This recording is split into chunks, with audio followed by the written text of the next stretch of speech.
Hey folks, welcome back. Paris just sent a signal that forces Moscow to recalculate, and it's not the kind of signal you can wave away with a press conference. France didn't just say something this week, it touched the one artery Russia absolutely needs to keep pumping, and once you see what that artery really is, you'll understand why Russia looks nervous even when it pretends to be offended. Stick with me, because I'm going to break down the three things Russia is most worried about, and the three tells that prove whether Moscow is actually reacting or just performing.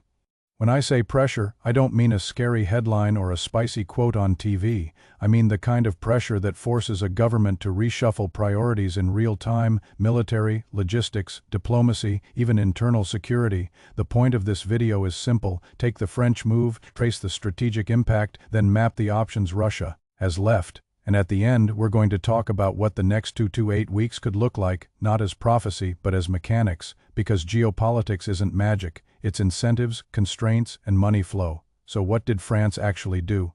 French naval forces intercepted a tanker in the Mediterranean that had sailed from Russia, a vessel called the Grinch, suspected of operating under a false flag. French authorities said the ship was being escorted to Anchorage for further checks, and French officials emphasized the mission was about enforcing sanctions tied to Russia's war economy. The operation reportedly leaned on intelligence shared by the United Kingdom, and it happened in the western Mediterranean off Spain. Dead weight detail that matters more than it sounds: the tanker was reported to be carrying about 750,000 barrels of crude. That's not symbolism, that's a paycheck. Most people will hear one tanker and mentally file it under naval headline of the day. That's the trap. The scary part isn't the ship, it's the precedent. Sanctions are usually paperwork, insurance, compliance departments, and polite letters that get ignored until someone gets caught. This is different. This is a European Navy saying, out loud, we're willing to physically reach into the gray zone and grab what we believe is funding the war. And once you do that once, the line doesn't snap back into place, it moves. The timing makes it sharper. The next month or two is always when both sides start counting weeks instead of speeches, because momentum on the battlefield and momentum in politics feed each other.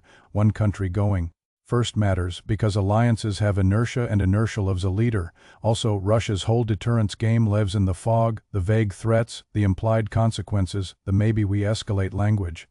When Europe starts acting in the open, with law and ships and a clear narrative, that fog gets thinner, and Russia hates sunlight. Not because sunlight is moral, because sunlight is expensive. Here's the core reality that sits under all the drama: Russia can fight a long war as long as it can sell enough energy at enough of a discount to keep the state running. The military can be strong and still be broke, and a government can be broke and still be dangerous. That's why the shadow fleet exists in the first place, to keep oil moving when normal channels get choked. Old ships, weird ownership structures, flags that change like outfits, routes that look like scribbles on a map. It's not elegant, it's survival. Cut that survival network down, and you don't need to win a battle tomorrow to change the war's trajectory. Now we get to the first thing Russia is worried about: the domino effect across Europe. A single interception is one event, a coordinated habit is a campaign. France doing this with British support is a message to every other navy watching that cooperation is possible and the political cost is survivable. If one ship can be stopped, other ships can be watched, then tracked, then questioned, then boarded, and suddenly the shadow fleet isn't a rumor, it's a list. When the list exists, the whole system starts to behave differently, because the real power here isn't even the helicopter over the deck, it's the ripple that hits insurers, port authorities, flag registries, and shipping intermediaries. People don't like risk, and they really don't like risk when the risk now includes a navy. So even countries that don't want to pick a side start quietly adjusting, raising scrutiny, asking for more documentation, delaying, reviewing, stalling. Russia's workaround has always depended on 1,000 small yeses from 1,000 small players. Break enough of those yeses, and the network gets brittle. It still exists, it just stops being reliable. The second thing Russia is worried about is that the rules of the game are shifting, not on paper, but in behavior. Russia's evasion strategy feeds on ambiguity. The claim that this ship isn't that ship, this flag is valid, this cargo is normal, this route is routine. Once European states get comfortable treating false flag behavior as a legal trigger for boarding, ambiguity stops being a shield and starts being a spotlight. You can almost hear the bureaucracy waking up like a sleeping animal that finally smells food, and when that happens, Moscow loses the one luxury it always tries to buy: time, not panic, time. Quick note, keep this grounded. Don't treat analysis like instructions, and don't treat headlines like certainty. Follow local laws, verify claims through multiple credible outlets, and remember that online narratives often exaggerate what's actually been proven. The third thing Russia is worried about is what this forces it to do next. When your money pipeline comes under threat, you don't just lose money, you lose efficiency. You start paying for escorts, rerouting, more secrecy, more middlemen, more redundancy. You start hardening logistics deeper behind the front, shifting air defense priorities, tightening internal controls, looking for leaks that may not even exist. None of that wins you territory, it just stops you from bleeding, and the cold part is that the audience won't see the cost immediately, but the state will feel it immediately. I can already hear the counter-argument. Maybe France is just making noise, maybe this is a one-off, maybe it won't scale. That's fair, and words don't automatically become capacity. But signals are their own kind of weapon, because signals change expectations, and expectations force early reactions. If Moscow believes the line is moving, it has to respond before the line moves again, and responding early is what drains you. It's like paying for a fire extinguisher every day because you heard a siren once. You might never need it, you still paid. And this is where it gets tense, because Russia has a playbook for this exact moment, and it has 4 moves it can choose from. One is cheap and loud, one is subtle and risky, one is diplomatic and slow. One is practical and painfully honest because it admits vulnerability. In the next section, I'm going to lay out those 4 responses and the price tag attached to each, and I'll show you the 3 tells that reveal which one Moscow is actually picking. For now, just sit with this. France didn't grab a ship, France grabbed a permission slip. So when Moscow sees a European navy take that kind of step, it doesn't just react to France, it reacts to the idea that France can be copied. The Kremlin's whole strategy around sanctions has been to turn enforcement into a slow-motion argument, a foggy dispute where everyone shrugs and moves on, but a boarding operation turns maybe into we can, and once that door opens, Russia has to decide whether to slam it shut, quietly reroute around it, or pretend it never opened. At all, none of those options are free, and the way Russia chooses tells you more than any angry speech ever will. The first move is the cheapest one, the loud one, propaganda and intimidation. You'll see headlines about piracy, provocation, and active aggression, and the goal is simple: make European governments feel like the cost of enforcement is escalation. It's the same play Russia uses everywhere: raise the emotional temperature so allies start second-guessing. The problem is, after a certain point, yelling stops working because it becomes background noise. When everything is a red line, nothing is. And if Europe keeps moving anyway, that loud move starts to look less like strength and more like a lack of better tools. Then there's the subtler version of intimidation, the one that tries to feel surgical. Signals meant to spook shipping without triggering a direct response. Think of it as theater for insurers and captains, not for generals. A few ominous statements about consequences, a few not-so-subtle military exercises, a few carefully leaked claims about capabilities. The Kremlin hopes commercial players do the math and decide it is safer to avoid the whole mess, even if it's technically legal.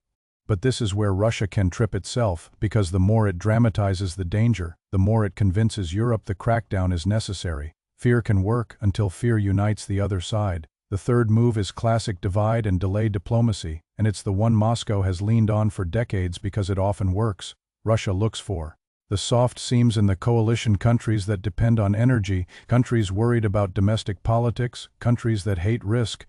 It offers little bargains, it whispers about peace talks, it flatters certain leaders, it frames enforcement as dragging Europe into a wider war. It doesn't need to win the argument everywhere, it just needs 1 or 2 capitals to hesitate, so the collective action slows down. The catch is that diplomacy is slow and sanctions. Enforcement is starting to move at the speed of operations. The fourth move is the most important and the most revealing because it is the one Russia takes when it believes the threat is real, changing behavior on the ground. This is where the shadow fleet stops acting like a smug workaround and starts acting like a hunted animal. More reroutes, more ship-to-ship transfers, more paperwork games, more middlemen, more mystery owners and last-minute flag changes, and every single layer of friction costs money, time, and reliability, even if the oil still moves. This is the part most people miss. Russia doesn't need its exports to hit zero for the pain to start. If it costs more to move a barrel, the discount gets deeper, the margins shrink, and the state's war budget gets tighter.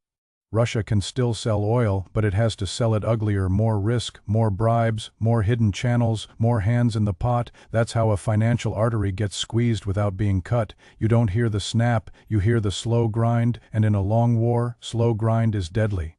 Now zoom in on what France's move really threatens inside that system. The shadow fleet relies on two invisible shields: plausible legality and administrative exhaustion.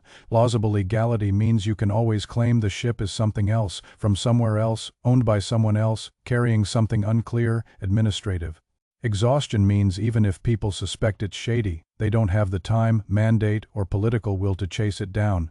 A navy boarding a ship is a way of saying, "We're not exhausted anymore, we're authorized." And if that starts becoming routine, Russia's biggest advantage, wearing everyone down, stops being an advantage. So what are the tells that Russia is actually feeling it, not just posturing? Watch for what it changes, not what it says. If it's just propaganda, the language gets hotter but the logistics stay the same. If it's real pressure, you'll see adjustments that look boring but cost a fortune: extra escorting, extra rerouting, extra security measures around ports, extra secrecy around transfers. You might even see Russia prioritize protecting the export pipeline over other military goals, because money is the oxygen.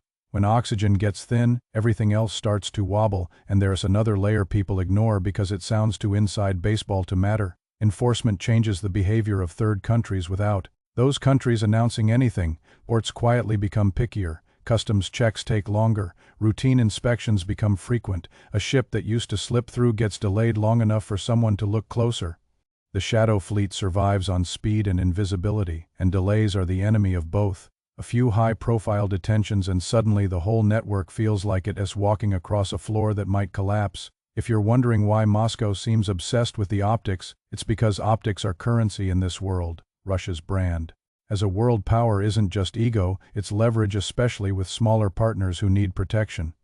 If a country believes Russia can't keep trade flowing, can't keep sanctions from biting, can't keep allies safe from pressure, that country starts shopping for alternatives. And once partners start hedging, Russia spends even more effort proving it still matters. That's a feedback loop. The more you try to project strength, the more you expose how much you need to project it. Now bring Ukraine back into the frame, because Ukraine's smartest advantage has never been raw power. It's forcing Russia to spend resources where Russia doesn't want to spend them.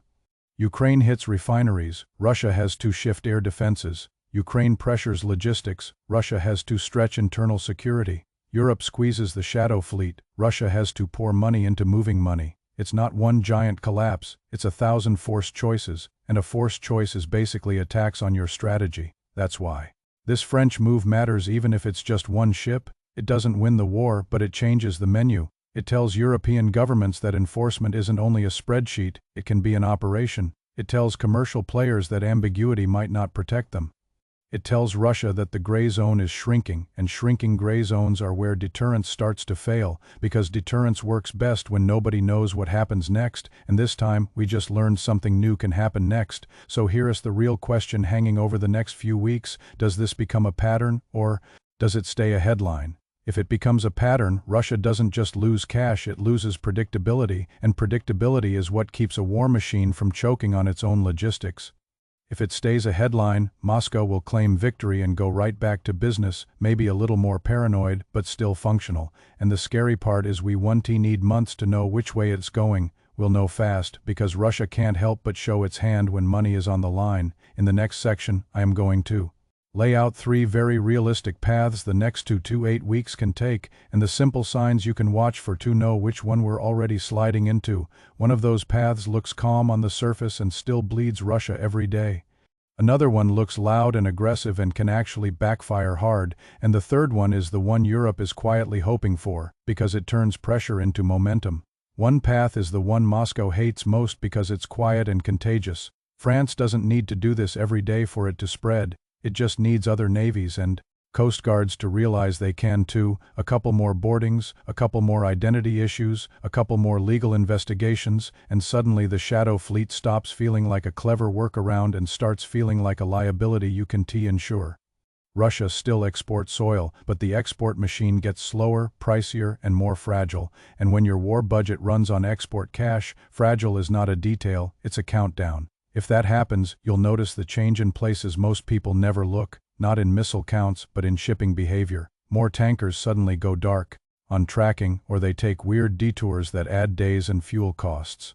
Ship-to-ship transfers get pushed farther from European waters, which sounds safer until you realize that longer routes mean more exposure, more storms, more accidents, more paperwork, more chances to get caught. You'll see more reliance on a smaller circle of ports and intermediaries because trust becomes rare when enforcement gets real. It's like a black market in daylight. It works until someone turns the lights on. Another path looks like nothing is happening, but Russia bleeds anyway. France makes its point, other countries clap politely, then everyone returns to arguing about red lines while the shadow fleet adapts and keeps moving. Moscow declares the whole thing meaningless, and on the surface it might even feel true. Oil still flows, the war doesn't stop, the headlines move on, except Russia's export machine now has to assume that the rules can suddenly be enforced, so it builds extra layers of concealment as insurance, and those layers cost money every single day, even when nobody is boarding a ship. This is where Russia's budget pressure becomes more than a talking point. Russia can survive a lot of pain, but it can't escape arithmetic forever. When oil and gas revenues are a major pillar of state income, a wider discount on each barrel matters, and so does every added shipping cost. Deficits widen, taxes rise, domestic spending gets squeezed, and the war gets funded in ways that are politically uglier. The Kremlin can keep the machine running, but it has to feed it more aggressively, and that creates friction at home even if the front lines barely move. The third path is the one that makes people nervous fast because it comes with a show of teeth. Russia tries to punish the idea of maritime enforcement with intimidation and escalation. Maybe it ramps up threats toward European vessels, maybe it stages aggressive maneuvers, maybe it tries to trigger panic in markets or in coastal politics, or it shifts the pressure back onto Ukraine, hoping European voters see enforcement as a step toward a wider confrontation and demand caution. The danger for Moscow is that intimidation can unify the coalition it's trying to split, especially if it looks reckless, and there's a deeper trap in this aggressive path. Credibility cuts both ways. If Russia makes a big threat and then doesn't follow through, it teaches Europe that the threats were theater. If it follows through too hard, it validates the crackdown and invites more coordination. That's why you'll often see Russia push right up to the line, then retreat into ambiguity, then surge again. It's trying to keep everyone uncertain, but uncertainty is a resource, and the more Russia spends it, the less it has left. So when you hear people say, this is just symbolism, remember the uncomfortable truth. Symbolism is how alliances coordinate. A move like this doesn't have to change the battlefield today to change the board. Tomorrow, it changes what European leaders can say out loud without getting mocked. It changes what bureaucracies can justify on paper without being accused of overreach. And it changes what commercial actors assume is safe enough to touch. Those are not vibes, that's infrastructure for policy. Now, how does Ukraine exploit a shift like this? Not by celebrating a single boarding like it won the war, but by turning pressure into rhythm. If Russia has to spend more effort keeping oil moving, Ukraine's job is to keep forcing difficult choices elsewhere at the same time. Strike logistics nodes, pressure air defense, hit refineries when possible, and make Russia choose between protecting the war and protecting the cash machine that funds it. Ukraine doesn't need perfection. It needs Russia to keep paying for every adjustment, because when your opponent is constantly patching leaks, their hands are never free to build something new, and this is where the silver lining becomes more than a slogan. Ukraine resisting isn't only about a single country surviving, it's about a global signal that tyranny has a cost, and that cost compounds when free societies stopped treating enforcement as optional. The ugly reality is that no outcome is perfectly clean. People get hurt, markets get shaken, and every escalation carries risk. But the net result can still be positive if it reduces the reward structure that funds aggression in the first place. If you only watch a few things over the next couple of months, keep it simple. Listen for the language shift from considering too committed, not only in Paris but in other European capitals. Watch whether enforcement becomes coordinated shared tracking, shared legal frameworks, shared follow-through, because coordination is what turns a headline into a habit. And watch Russia's practical behavior. More rerouting, more secrecy, more defensive posturing around ports and transfers, and more frantic messaging aimed at scaring Europe off. When those three move together, you're not watching noise anymore. You're watching pressure. And one more thing that I think matters, even if it's not as exciting. As helicopters and commandos, Russia wants you to believe power is only tanks and missiles, but in modern geopolitics, trust and access are power too. If Russia becomes the kind of partner who can't protect friends, can't guarantee supply, and can't keep money flowing without constant scandal, its orbit shrinks, smaller states start hedging, neutral states get bolder, even opportunistic partners demand better terms because they smell weakness. That is how world power turns into regional problem without a single decisive battle. So yeah, Russia is worried maybe. Not because France is the strongest player on the board, but because France is moving the line of what Europe is willing to do, and once that line moves, Moscow has to spend real resources reacting, whether it admits it or not. The next 2 to 8 weeks are basically a test. Does Europe turn enforcement into momentum, or does Russia succeed in turning it into hesitation? Either way, the reaction will be visible if you know where to look. If you want, drop a number in the comments. Which response do you think Moscow leans into hardest: propaganda, intimidation, diplomacy, or real-world logistics changes? And if you're into this kind of independent, no-fluff analysis, subscribing is the easiest way to keep me honest and keep these deep dives coming.